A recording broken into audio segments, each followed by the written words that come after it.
변해도 날 버리지 않네.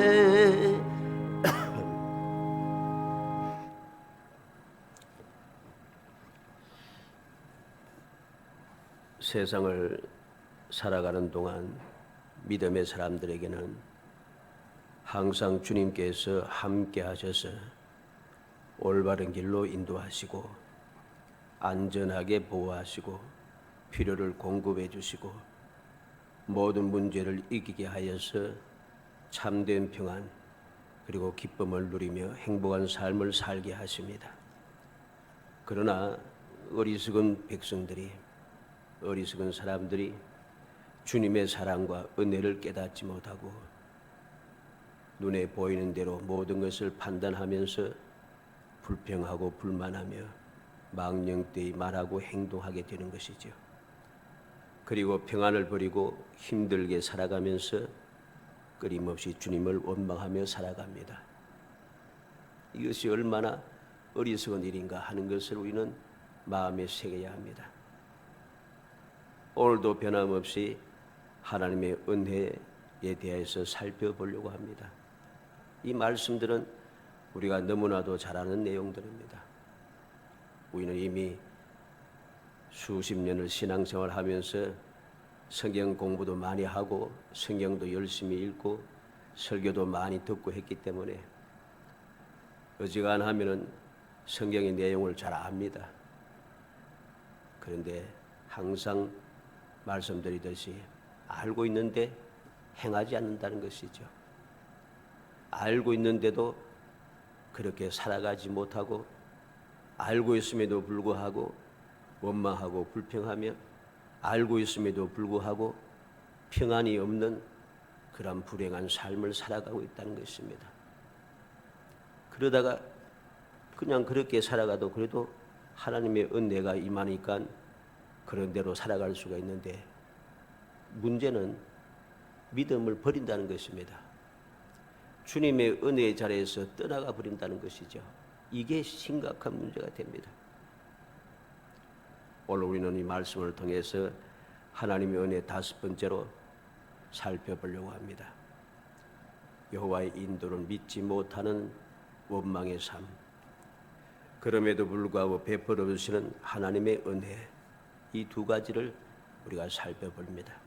그래서 어찌하든지 말씀을 통해서 안다고 그냥 지나가지 말고 마음에 새기고 또 새겨서 하나님의 인도를 절대적으로 믿으며 바울 사도가 고백했듯이 하나님의 말씀은 항상 예가 되나니 아멘하여 올린다고 했습니다. 이게 올바른 믿음의 사람들의 삶의 모습인 거죠. 하나님의 말씀은 항상 예가 됩니다. 하나님의 인도는 항상 우리에게 복이 됩니다. 눈에 보이는 대로 섣불리 선택해버리고 그렇게 판단하고 그렇게 결정하여서 움직여가면은 우리는 결코 주님의 은혜를 제대로 알지 못합니다. 하나님의 긍휼의 은총에 있어서 우리가 그 모든 것을 그래도 피하여 갈 수 있지만은 하나님의 긍휼의 은총에 있어서 그 망하지 아니하고 계속 나아가지만은 이게 자꾸 반복되면은 우리가 말씀을 통해서 이미 봅니다만 돌이킬 수 없게 된다는 것이죠. 그것이 고범죄가 되어서 돌이킬 수 없게 되었고 그것이 결국은 나로 하여금 멸망에 빠뜨린다는 사실을 우리가 명심해야 할 것입니다. 첫 번째로 살펴보는 것은 여호와의 인도를 믿지 못하고 원망하는 백성들을 우리는 보게 됩니다. 여호와의 인도를 믿지 못합니다. 1절에 보니까 이스라엘 자손이 온 회중이 여호와의 명령대로 쉰 강야에서 떠나 그 노정대로 행하여 르비딤의 장막을 쳤으나 백성이 마실 물이 없는지라. 여호와의 명령대로 르비딤의 장막을 쳤습니다. 지난번에도 한번 말씀드렸습니다만 르비딤은 쉬는 장소란 말입니다. 원기를 회복하는 장소, 그런 것이죠. 여호와께서 르비딤으로 인도하셔서 광야 생활을 지나오면서 힘들고 지쳤던 몸과 마음이 아울러 힘들었던 백성들을 이곳에 인도하여 편히 쉬고 원기를 회복하여서 또다시 출발할 수 있게 하기 위해서, 새 힘을 얻게 하기 위해서 르비딤에 이끌으시고 르비딤의 장막을 쳤지만은 이 어리석은 백성들이 이 주님의 인도를 믿지 못한 것이죠. 믿지 못해서 뭘 합니까? 다투고 시험합니다. 이전에 백성이 모세와 다투고 가로되 우리에게 물을 주어 마시게 하라. 모세가 그들에게 이르되 너희가 어찌하여 나와 다투느냐? 너희가 어찌하여 여호와를 시험하느냐? 여호와의 인도를 믿지 못하고 다투고 시험한다는 것이죠. 말씀을 보면은 얼핏 그냥 인간의 눈으로 보게 되면 이들이 원망과 불평이 정당하다고 생각합니다. 실제로 그렇게 말하는 사람들이 많습니다. 왜 정당하냐? 물이 없으니까. 마신 물이 없는지라. 사람들은 하나님께서 왜 르비딤으로 이끄셨는지 전혀 생각지 않아요. 마실 물이 없으니까 그냥 원망이 시작되는 것이죠. 이건 올바른 믿음의 사람의 세상을 살아가는 방식이 아닙니다. 물이 없으니까 원망해도 당연하다고 이런 망령됨은 버려야 됩니다. 이걸 망령되다고 하는 것입니다. 배은망덕하다고 하는 것이죠. 이러한 생각은 악한 생각인 것입니다. 왜 그렇습니까? 이스라엘 백성들이 애굽에서 출발해서 나와 르비딤에 이르기까지 하나님께서 변함없이 인도하시고 행하셨던 기적의 역사를 그들은 잊어버렸다는 것이죠. 그에 이래서 그들은 배은망덕하다 하는 것입니다. 홍해의 역사도 잊어버렸습니다. 마라의 썰물을 단물로 변하게 하신 주님의 은혜도 잊어버렸습니다. 만나를 내리시고 메추라기를 통하여서 끊임없이 공급하시던 그 주님의 기적의 능력을 그들은 잊어버렸습니다. 그리고 지금 눈에 보이는데 마실 물이 없다고 하면서 원망하고 시험하고 다투고 싸우기 시작하는 것이죠. 이게 믿음의 사람, 하나님께로부터 지금도 변함없이 인도받는 사람이 해야 할 일인가? 절대로 아닌 것입니다. 이러한 잘못된 생각과 이러한 잘못된 사상과 이러한 잘못된 말과 행동이 결국 스스로를 망친다는 사실을 알아야 됩니다. 그래서 다투고 시험한 것으로 끝나지 않고 원망을 합니다. 3절에 거기서 백성이 물에 가라매 그들이 모세를 대하여 원망하여 가로되 당신이 어찌하여 우리를 애굽에서 인도하여 내어서 우리와 우리 자녀와 우리 생축으로 목말라 죽게 하느냐. 원망을 합니다. 이들의 원망은 항상 똑같습니다. 어찌하여 애굽에서 우리를 이끌어내어서 죽게 하느냐. 똑같은 말이에요. 애굽에서 나와서부터 그들이 광야에서 죽었을 때까지 변함없이 원망의 내용이 똑같아요. 어찌하여 애굽에서 인도해내서 죽게 하느냐. 하나님께서 죽게 하시려고 이들을 인도했겠습니까? 하나님께서 죽게 하시려고 르비딤으로 이끌었겠습니까? 하나님의 사랑의 은혜를 믿지 않는다 사실이죠. 하나님의 인도를 왜 인도하셨는지 생각을 하지 않습니다. 이전에 주님께서 베풀어 주셨던 기적을 기억하지 않습니다. 주님의 은혜를 마음에 감사하러 계속해서 간직하지 못합니다. 주님께서 약속하신 그 약속의 말씀을 믿음으로 소망 중에 즐거워하며 나아가지 못합니다. 그냥 원망이 시작되는 것이죠. 애굽에서 인도해서 죽게 하느냐. 출애굽기 14장 11절로 12절에도 그들이 또 모세에게 이르되 애굽에 매장지가 없어서 당신이 우리를 이끌어내어 이 광야에서 죽게 하느냐. 출애굽기 15장 24절에도 백성이 모세에게 원망하여 이르되 우리가 무엇을 마실까. 16장 2절로 3절에 이스라엘 자손이 온 회중이 그 광야에서 모세와 아론을 원망하여 이스라엘 자손이 그들에게 이르되 우리가 애굽 땅에서 고기 가마 곁에 앉아있던 때와 떡을 배불리 먹던 때에 여호와의 손에 죽었다면 좋았을 것을 너희가 이 광야로 우리를 인도하여 내어 이 온 회중이 줄여 죽게 하는도다. 민수기 14장 2절에 이스라엘 자손이 다 모세와 아론을 원망하여 온 회중이 그들에게 이르되 우리가 애굽의 땅에서 죽었거나 이 광야에서 죽었으면 좋았을 것을. 민수기 20장 3절 5절에 백성이 모세와 다투어 말하여 이르되 우리 형제들이 여호와 앞에서 죽을 때 우리도 죽었으면 좋을 뻔하였다. 너희가 어찌하여 여호와의 회중을 이 광야로 인도하여 우리와 우리 짐승이 다 여기서 죽게 하느냐? 민수기 21장 5절에 백성이 하나님과 모세를 향하여 원망하였되 어찌하여 우리를 애굽에서 인도해 내어 이 광야에서 죽게 하는가? 내용이 같잖아요. 왜 애굽에서 인도해서 죽게 하느냐? 계속해서 인도하여 죽게 하느냐? 애굽이 더 좋았는데. 우리의 신앙 생활을 우리가 점검하고 또 점검해야 됩니다. 나도 이러한 원망의 삶을 살고 있지는 않는가? 깊이 생각해야 됩니다. 실제로 어리석은 교인들이 이렇게 원망하는 생활을 무진장하게 잘합니다. 내가 언제 말과 행동을 보고 살아가는 모습을 보면 끊임없이 원망합니다. 주님의 인도를 믿지 못한다는 것이죠. 주님께서 왜 나를 이것으로 이끄셨는지, 왜 이것을 이르게 하셨는지, 주님께서 왜 이러한 상황을 우리에게 주셨는지 전혀 생각지 않아요. 그러나 믿음의 사람은 그렇지 않습니다. 믿음의 사람은 어떤 상황에서도 변함이 없습니다.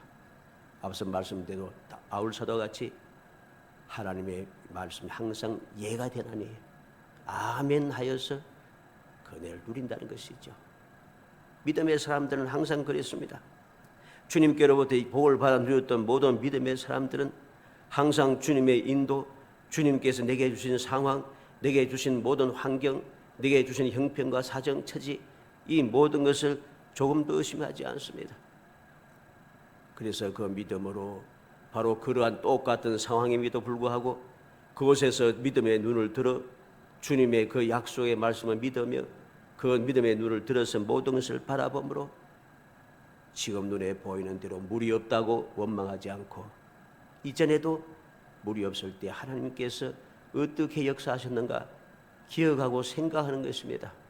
이전에도 절대로 해결할 수 없던 문제가 생겼을 때 하나님께서 어떻게 나를 하여금 이 문제를 해결하게 하셨는가 하는 것을 기억하는 것입니다. 그래서 모든 것을 이겨내며 원망과 불평을 던져버리고 오직 감사하면서 살아가는 것이죠. 범사에 감사하라고 했습니다. 이것이 하나님의 뜻이라고 했습니다. 우리는 기억하고 기억해야 됩니다. 내가 믿음이 작아서 감당할 수가 없어. 그런 말은 없습니다. 감당하지 못할 시험다움을 허락하지 아니하시고 능히 감당하게 하셨는데 피할 길을 또 예비하셔서 반드시 감당할 수 있도록 하나님께서는 그렇게 역사하신다는 것입니다. 감당하지 못할 시험을 누가 받았다고 합니까? 우리는 그러한 거짓된 믿음에서 거짓된 고백에서 벗어나야 됩니다. 하나님의 인도를 믿지 못하니 문제가 생기는 거죠. 하나님께서는 바로 원망하는 그들에게 다시금 기회를 주시며 역사하십니다. 장로들이 보는 데서 반석을 치라 합니다. 5절 6절에 여호와께서 모세에게 이르시되 백성 앞을 지나가서 이스라엘 장로들을 데리고 하수를 치던 내 지팡이를 손에 잡고 하라. 내가 거기서 호렙산 반석 위에 너를 대하여 서리니 너는 반석을 치라. 그것에서 물이 나리니 백성이 마시리라. 모세가 이스라엘 장로들 목전에서 그대로 행하니라. 하도 백성들이 믿지 못한다고 야단할 법석되니까 이제는 좀 그러한 것을 중간에서 해결하고 그들 하여금 올바르게 교육하고 올바르게 끌기 위해서 장로들을 데리고, 장로는 72명입니다. 72명의 장로들을 데리고 그들을 직접 데려가서 그들 앞에서 하나님께서 기적의 역사를 베풀어 주십니다. 그렇게 보면서 인도를 믿으라, 주님의 약속을 믿으라, 주님께서 함께 하심을 믿으라, 이러한 사실을 백성들에게 교육하라고 장로들 목전에서 주님께서 역사하신 거죠. 기회를 주시는 것입니다. 그리고 여호와를 그런데 이들은 이곳에서 이렇게 하는 일이 무엇이라고 했습니까? 여호와를 시험하고 대적한 것이라 했습니다. 7절에 보니까 그가 그곳 이름을 마사라 또는 머리바라 불렀으니 이는 이스라엘 자손이 다투었으며 또는 그들이 여호와를 시험하여 이르기를 여호와께서 우리 중에 계신가 아닌가 하였습니다. 하나님의 은혜가 있어 긍휼의 은총이 있어서 문제가 해결되긴 했습니다만 그래도 그들이 원망했던 하나님의 인도를 믿지 못하고 원망했던 그 원망은 사라지지 않아요. 그래서 그곳 이름을 마사 또는 무리바라 이름이 정해졌습니다. 주님 다시 오실 때까지 이 이름은 사라지지 않습니다. 계속해서 전해져서 오늘날 모든 믿음의 사람들에게 이 말씀을 통해서 교훈이 되고 경고가 되고 여러 가지로 우리에게 기회가 되는 것임을 우리는 알아야 됩니다. 이들이 이렇게 하나님을 시험하고 하나님과 다투었다. 하나님을 믿지 못하고 행하는 이러한 일의 결과가 무엇인가? 긍휼의 은총을 입었지만은 결국은 그들은 하나님께서 예비하신 은혜를 누릴 수가 없습니다. 왜 누리지 못하느냐? 르비딤에서 쉬어야 될 텐데 쉴 수가 없습니다. 그래서 두 번째 생각하는 것은 르비딤에서의 싸움일 때 봅니다. 르비딤에서 전쟁이 일어났습니다. 원망의 결과지요. 8절에 때에 아말렉에 이르러 이스라엘과 르비딤에서 싸우니라. 르비딤에서 쉬어야 할 텐데 쉬지 못하고 전쟁이 일어났습니다. 전쟁이 일어나면은 온 백성들이 다 쉴 수가 없습니다. 어떻게 쉬겠어요? 지금 전쟁이 일어났는데 군인들만 나가서 싸우고 남아있는 사람들은 편히 쉽니까? 못 쉽니다. 그들의 마음은 편안할 수 있습니까? 평안하지 않습니다. 쉴 수가 없고 평안해질 수가 없어요. 왜? 전쟁이 났으니까. 그럼에도 불구하고 하나님의 은혜는 임하였습니다. 13절로 16절에 여호수아가 칼날로 아말렉과 그 백성을 쳐서 파니라.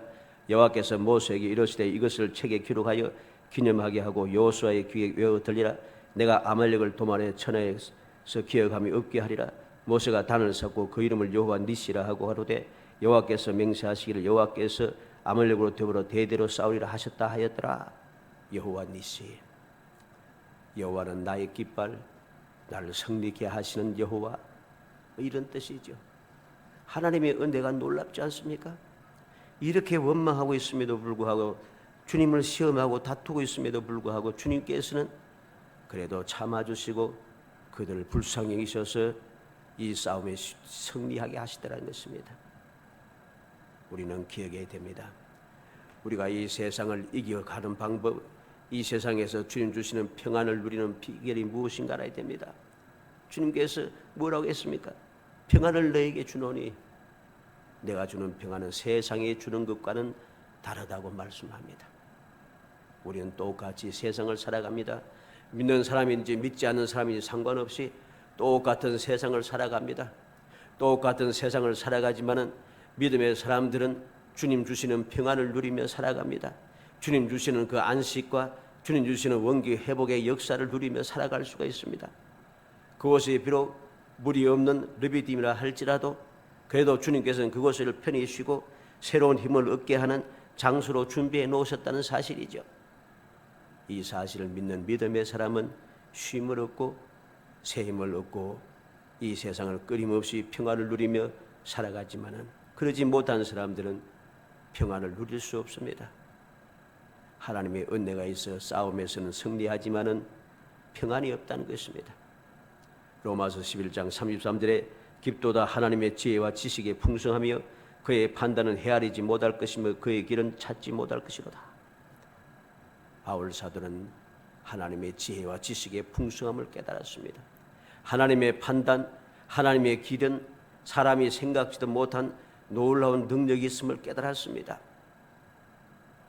이 사실을 깨닫고 나니까 이전에는 그는 알지 못했습니다. 주님을 만나지 못했을 때는 이 사실을 몰랐어요. 그런데 주님을 만난 뒤부터 이 놀라운 사실을 깨닫고 그의 삶은 평안이 넘쳤습니다. 주님을 만난 뒤부터 오히려 고난이 시작되었지만 사람의 눈에 보일 때는 고난이 시작되었어요. 끊임없이 환난과 궁핍과 여러 가지 문제가 끊임없이 그를 따라다녔습니다. 그런데 이상하게도 하나님께서 인도하시는 그 길은 평안의 길이라는 것입니다. 하나님의 그 길, 하나님께서 인도하시는 그곳은 사람의 힘으로는 헤아리지 못하고 사람은 찾을 수 없는 길이라는 것이죠. 골로새서 2장 3절에 그 안에는 지혜와 지식의 모든 보화가 감춰져 있느니라. 주님 주시는 은혜와 가운데 모든 보화가 가득 차 있습니다. 지혜로운 사람, 믿음의 사람들은 바로 이 보화를 찾아내어서 모든 사람들이 평안이 없을 때에 평안을 누리고 모든 사람들이 두려워할 때에 감사와 찬송을 하며 행복한 삶을 살아갈 수 있는 것이죠. 우리는 기억해야 되겠습니다. 하나님의 인도와 주님께서 예비해 놓으신 은혜를 믿지 못하고 원망하고 시험하고 다투다가 기진맥진하며 실패하고 약속된 복을 누리지 못한 어리석은 행동을 하지 말고 눈에 보이지 않아도 주님의 약속의 말씀을 믿으며 이제까지 베푸셨던 기적의 역사를 믿으며 주님 주시는 평안을 누려서 물이 없으면 어떻습니까? 하나님께서 또 물 문제를 해결해 주시겠죠. 믿음을 가지고 기다림으로 마음껏 약속된 복을 누리는 지혜로운 사람이 되어야 됩니다. 이렇게 하지 못하면 우리는 어떻게 되는가? 지금 이스라엘 백성들이 하나님의 긍휼의 은총이 와서 아말렉과 싸워서 이겼습니다. 그런데 우리는 말씀을 잘 봐야 돼요. 이후에 보면은 이 아말렉에게 죽는 사람이 또 있어요. 사울왕은 하나님의 명령을 거역하여 아말렉을 멸하지 않으므로 버림을 받고 결국에는 아말렉 소년에게 죽임을 당합니다. 사무엘하 1장 찾아봅니다. 구약성경 463페이지 사무엘하 1장 1절에서 10절 말씀.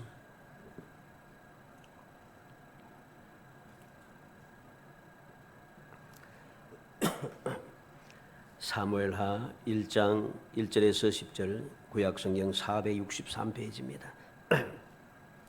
다 같이 읽어봅니다. 사울이 죽은 후에 다윗이 아말렉 사람을 쳐 죽이고 돌아와서 다윗이 시글락에서 이틀을 머물더니 사흘째 되는 날에 한 사람이 사울의 진영에서 나왔는데 그의 옷은 찢어졌고 머리에는 흙이 있더라. 그가 다윗에게 나와 땅에 엎드려 절하매 다윗이 그에게 묻되 너는 어디서 왔느냐 하니 대답하되 이스라엘 진영에서 도망하여 왔나이다 하니라. 다윗이 그에게 이르되 일이 어떻게 되었느냐 너는 내게 말하라. 그가 대답하되 군사가 전쟁 중에 도망하기도 하였고 무리 가운데서 엎드려져 죽은 자도 많았고 사울과 그의 아들 요나단도 죽었나이다 하니인지라. 다윗이 자기에게 알리는 청년에게 묻되 사울과 그의 아들 요나단이 죽은 줄을 내가 어떻게 아느냐. 그에게 알리는 청년이 이르되 내가 우연히 길보아 산에 올라가 보니 사울이 저기 자기 창에 기대어 병거와 기병은 그를 급히 따르는데 사울이 뒤로 나를 보고 부르시기로 내가 대답하되 내가 여기 있나이다 한즉 내게 이르되 너는 누구냐 하시기로 내가 그에게 대답하되 나는 아말렉 사람이니이다 한즉 또 내게 이르시되 내 목숨이 아직 내게 완전히 있으므로 내가 고통 중에 있나니 청하건대 너는 내 곁에 서서 나를 죽이라 하시기로 그가 엎드러진 후에는 살 수 없는 줄을 내가 알고 그의 곁에 서서 죽이고 그의 머리에는 있는 왕관과 팔에 있는 고리를 벗겨서 내 주께로 가져왔나이다 하니라. 야 보세요. 하나님께서는 아말렉을 멸하라 하셨는데 이 사울은 아말렉을 멸하지 않았습니다. 그랬더니 결국은 어떻게 돼요? 아말렉 소년에게 죽게 됩니다. 너는 누구냐? 나는 아말렉 사람이니다. 아말렉 사람에게 나를 죽여달라고 합니다. 그리고 아말렉 사람에게 죽임을 당하고 머리에 면류관과 모든 것이 빼앗기게 됩니다. 우리는 이 말씀을 보면서 다시 한번 깊이 명심해야 됩니다.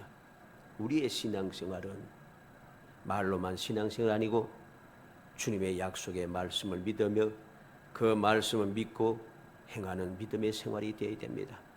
그리할 때에 주님께서 나를 르비딤에 인도하시면 르비딤에서 편히 쉴 수가 있습니다.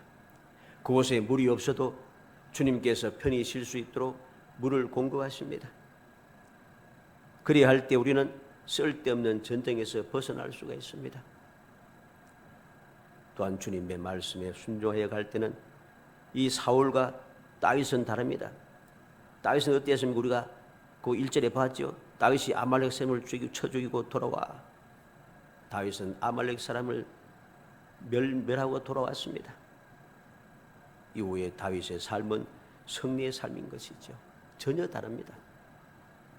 간절히 바라기는 우리 모든 성도들이 하나님의 은혜를 마음에 깊이 새겨두시기 바랍니다.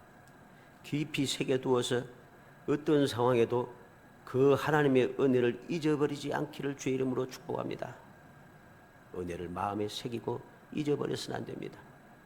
그래야만이 어떠한 문제가 생겨도 그 문제를 보면서 두려워하지 않고 원망하지 않고, 그럼에도 불구하고 하나님께서 나를 이것으로 인도하셨으니 하나님의 뜻이 계심을 믿으며 기다리고 기대하고 소망함으로써 하나님께서 나를 이곳으로 인도하신 하나님의 역사를 바라보게 되고 그 역사를 누리면서 기적의 삶을 살아갈 수 있게 되는 것이죠. 간절히 소원하기는 우리 성도들이 이 사실을 믿고 믿음으로 행하여서 주님 주시는 그 귀한 은혜를 누려 항상 편히 쉴 때 편히 쉬면서 주님 주시는 평안을 누리고 항상 행복한 삶을 살아가는 축복의 성도들이 되시기를 주의 이름으로 축복합니다. 은혜 감사합니다. 사랑하여 주셔서 택하여 주시고 저희들 하여금 주님의 은혜를 기억하게 하심을 감사합니다. 주님의 은혜를 마음에 새기고 기억하여 항상 주님의 은혜 감사 감격하며 내가 세상을 살아가는 만나는 모든 일들마다 상경마다 모든 상황과 형편과 처지마다 주님의 뜻의 있음을 굳게 믿으며 믿음으로 기대하고 믿음으로 기다리고 또 기다려서 주님께서 이루어주시는 그 기적을 체험하게 하시고 주님 주시는 그 기적의 은혜 가운데 날마다 기쁨이 충만하고 감사가 샘솟아나는 행복한 신앙생활 할 수 있도록 은혜를 베풀어 주옵소서. 예수님의 이름으로 기도하옵나이다. 아멘. 216장 찬송